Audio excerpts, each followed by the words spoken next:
Cuando piensas en los hombres más ricos del mundo, seguro te imaginas a billonarios como Elon Musk, Bezos o Arnault, pero este título pertenece a un hombre que murió hace casi un siglo.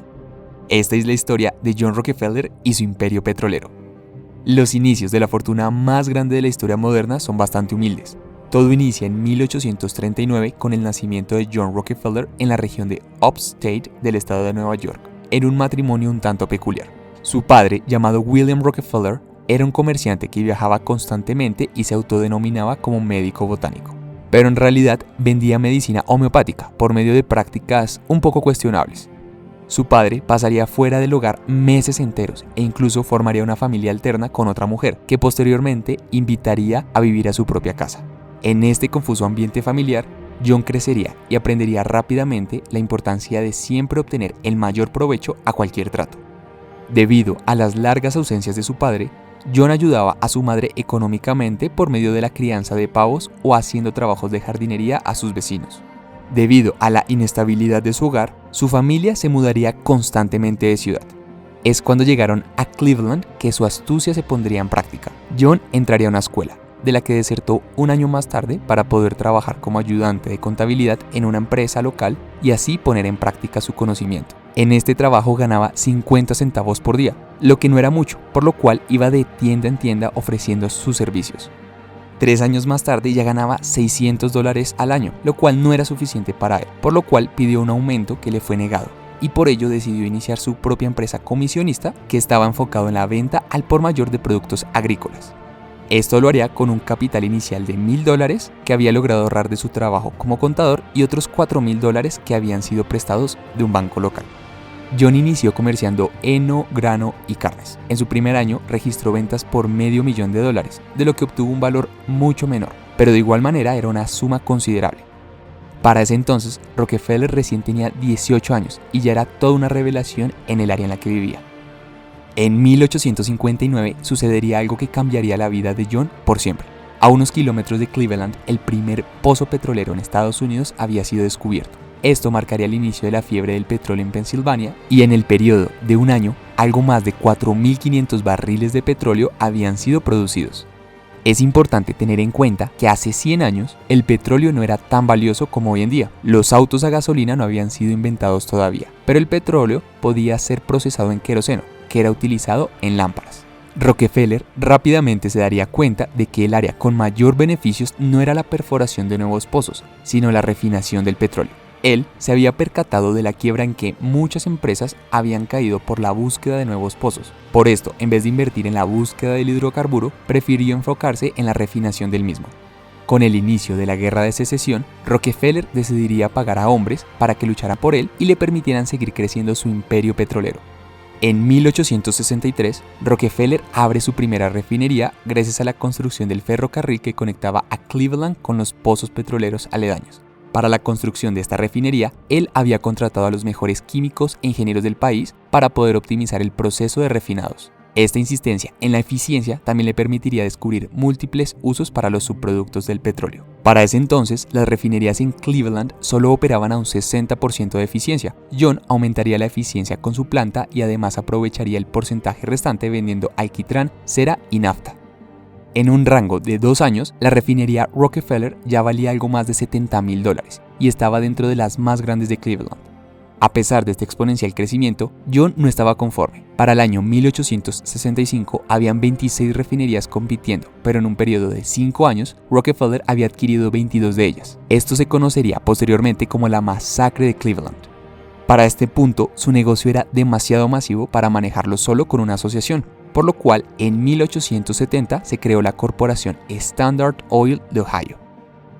Para convencer a los pocos competidores que aún seguían en pie en Cleveland, Rockefeller invitaba a los presidentes de las refinerías a ver sus hojas de contabilidad para demostrarles que él podía operar en pérdida por un periodo de tiempo mucho mayor de lo que ellos podían evitar la bancarrota.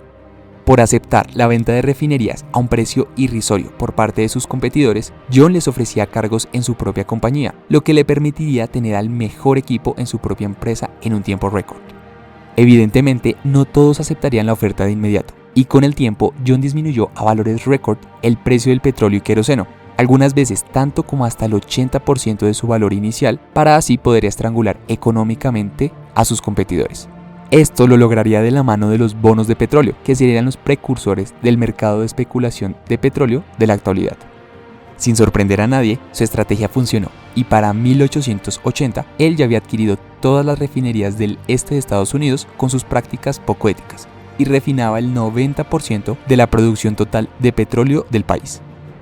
Para este punto, John era tan poderoso que se codeaba con los dueños de las empresas de ferrocarriles y personalmente negociaba precios preferenciales para el transporte de sus productos. Esta práctica deshonesta pronto saldría a la luz y muchos grandes empresarios se preocuparon del poder de abuso que John tenía sobre el transporte con ferrocarril y la posible oportunidad que tenía de crear un monopolio. A lo largo de una década, políticos, medios de comunicación y empresarios atacarían a la empresa Standard Oil con gran ferocidad. Los legisladores del estado de Ohio empezarían a redactar leyes antimonopolio para acabar con el imperio de Rockefeller, pero él siempre estaba un paso adelante. En 1882, John registró nuevamente su compañía, pero esta vez en New Jersey, y crearía la Standard Oil Trust, que buscaba unir sus empresas de extracción, refinamiento, transporte y distribución bajo una misma compañía. El resultado de esta unión se convertiría en el primer monopolio de la historia moderna. Para mostrarle al mundo su éxito, John construiría unos increíbles edificios y complejos de oficinas en la avenida Broadway en Nueva York. La década de los 80 fueron el punto más alto para Rockefeller. Su compañía era dueña de 20.000 pozos de petróleo, 7.000 kilómetros de oleoductos y tenía 100.000 empleados a su mando. Pero con los años, su influencia en la industria petrolera disminuyó doméstica e internacionalmente debido al descubrimiento masivo de depósitos de petróleo en América Latina, Rusia y Asia, que estaban siendo aprovechados de la mano de la familia Rothschild, que no escatimaría en enviar su petróleo y derivados a Estados Unidos. Además, seguido de esto, en 1890, la ley federal Sherman Antitrust Act, que buscaba evitar monopolios, empezó a regir, lo que le permitió a todos ir detrás de la compañía Standard Oil Trust. En este mismo año, se declararía a la compañía como un monopolio ilegal y se ordenaría su disolución. Por supuesto que investigar la intrincada estructura detrás de una compañía de tal magnitud no fue fácil, por lo cual el gobierno no pudo desmantelar el monopolio por completo hasta 1911. Pero para este momento, John Rockefeller ya se había jubilado y retirado de la compañía. En los últimos 20 años de su empresa, la misma había llegado a pagar $500 millones en dividendos. Para muchos, el estimado del valor real de Standard Oil Trust en su punto más alto fue de $1 trillón, si tenemos en cuenta toda su infraestructura y dividendos anuales. En 1911, la Suprema Corte halló a la compañía culpable de prácticas anticompetitivas y deshonestas, y se decidió dividir a la misma en 34 empresas separadas que hasta el día de hoy tienen influencia en el mercado petrolero. Rockefeller mantuvo su participación accionaria en estas compañías hasta su muerte, y de hecho, este periodo de su vida sería el más lucrativo, pues su fortuna aumentaría y la haría mayor que la de la familia Rothschild.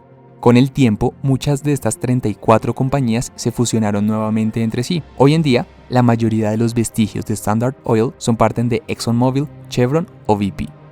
Esta participación accionaria de Rockefeller en las compañías sucesoras le dio el título a John del hombre más rico del mundo de la historia moderna, con una fortuna estimada de $600 billones ajustados a inflación, lo que representaba el 3% del PIB de Estados Unidos en 1926. Incluso hoy, esta fortuna sería casi 3 veces más grande que la de magnates como Musk y Arnault. Los últimos años de vida de John Rockefeller se centraron en la inmortalización de su fortuna por medio de donaciones filantrópicas que buscaban ayudar a los más necesitados. En 1937, el hombre más rico de la historia moriría en su casa de Florida a los 98 años. De seguro también te interese la historia de la compañía Sony. Gracias por llegar hasta este punto del video. Recuerda suscribirte y dejar en comentarios qué empresa o caso de éxito te gustaría ver en un próximo video. Hasta pronto.